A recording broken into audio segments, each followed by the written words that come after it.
Isambulo eseshumi nanhlanu.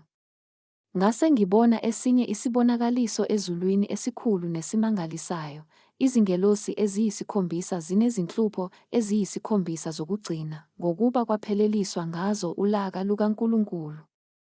Ngabona kungathi ulwandle lwengilazi luxubene nomlilo, nabavela ekunqobeni isilo nomfanekiso waso nesibalo segama laso bemi ngaselwandle lwengilazi, benamahabhu kaNkulunkulu.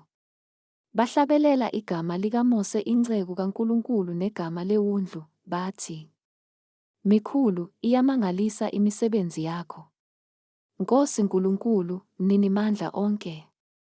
Zilungile, ziqinisile izindlela zakho, wena Nkosi yezizwe. Ngubani ongayikwesaba, Nkosi? Adumise igama lakho, na? Ngokuba wena wedwa ungcwele.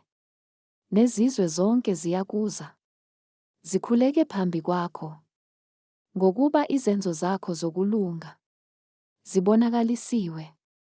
Emva kwalokho ngabona kwase kuvulwa ithempeli lethabenakele lobufakazi ezulwini, kwaphuma ethempelini izingelosi eziyisikhombisa ezinezinhlupho eziyisikhombisa, zembethe ingubo yelineni ehlanzekileyo nekhazimulayo, zizibophe ezifubeni ngamabhande egolide.